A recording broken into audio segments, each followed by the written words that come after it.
Yeah, but you were on live, and I'm like, oh my God, she asking for people to talk to. I don't know why I'm getting this feeling. I got it. No, well, thank you for joining. I actually am very proud of you and everything that you're doing right now. Especially just, following you for however long I've been following you, at least a year or two, and then now just seeing you grow and get more confident and get more sure of yourself, it seems, and just branching out there and being you, girl. I like all it. praises due to So Allah. what is something that has helped you get to the point where you just like, listen, I'm gonna be me regardless and see what happens? 2020 has been such a long year. I've been forgetting some things, but no, 2020 is felt like 3 years combined.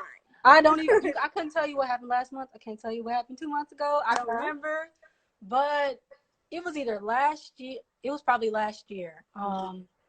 I went through a process where I was overcoming. Well, I was recognizing that the fact that I was depressed that previous year, and so I realized that I became a completely different person than who I was when I was 18 in high school with my friends and stuff, which was like this goofy, crazy person who do weird stuff all the time, which is kind of what you guys see now.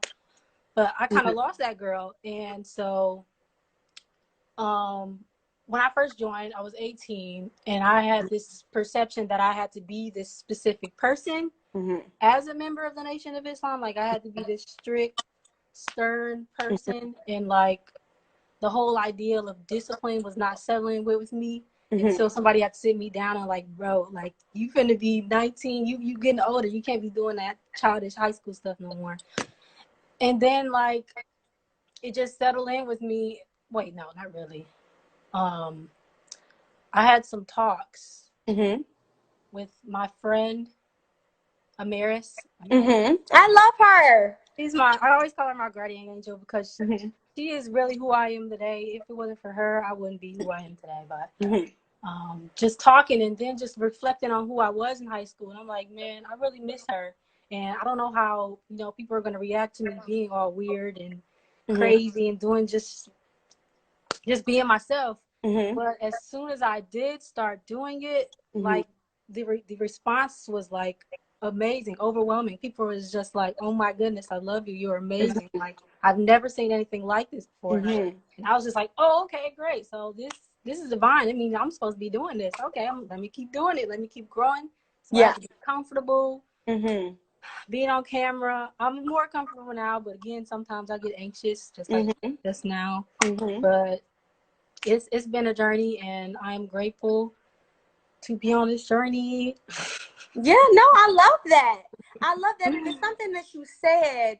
I didn't want to interrupt you, but when you said it, I was like, oh, when you were talking about how sometimes you like when you first joined, you thought that you had to just be, a certain way to a certain extent, especially because everybody knows, when you're in the Nation, there's a certain level of discipline that we acquire, which is great.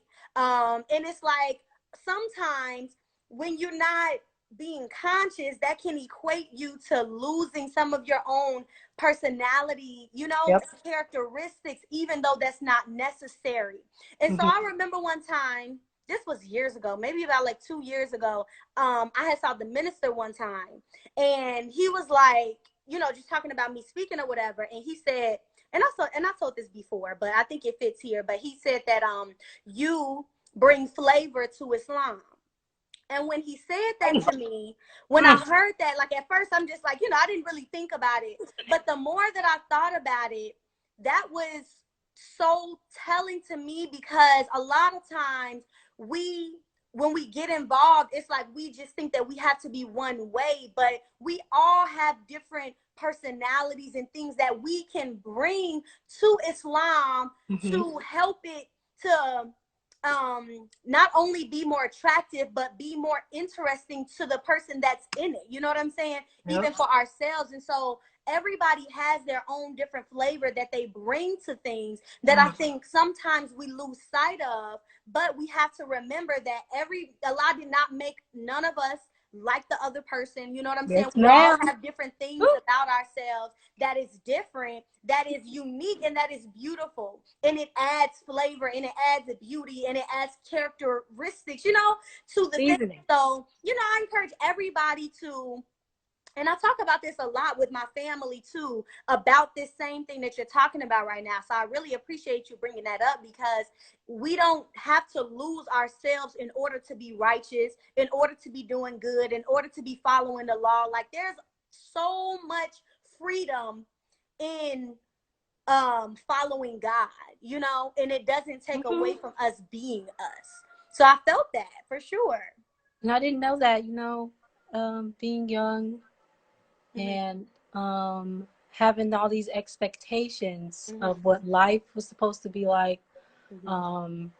I decided not to go to college, so I had a business going, so I was like painting. I had expectations about business, just about being in the nation. And then, like, when all this stuff didn't happen, I was a little discouraged. I'm like, oh, okay, wow. Yeah, that happens. especially when you're young and no one tells you, and you can't talk to anybody about it because they doing their own things. Everybody living their own lives. And I'm actually grateful for that, because if anything, it made me closer to Allah that whole period.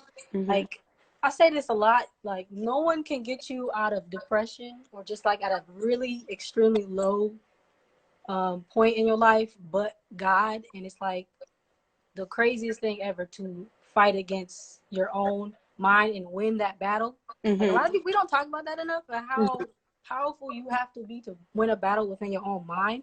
Right. And honestly, I'm just grateful for it. I'm grateful that it happened when I was 18 and not like when I was like 30 or something. And I'm always grateful for. Oh yeah, you listen. We're actually at a great point in our lives, and I want us, like you said, to have more conversations about this, because I'm really feeling like something in the atmosphere where, for one, Black people is like, listen, we've had enough of the way things has been going. We're going to start our businesses. We're going to do our thing. I'm feeling that in the atmosphere. And then even with women, I'm getting the sense of like women like, listen,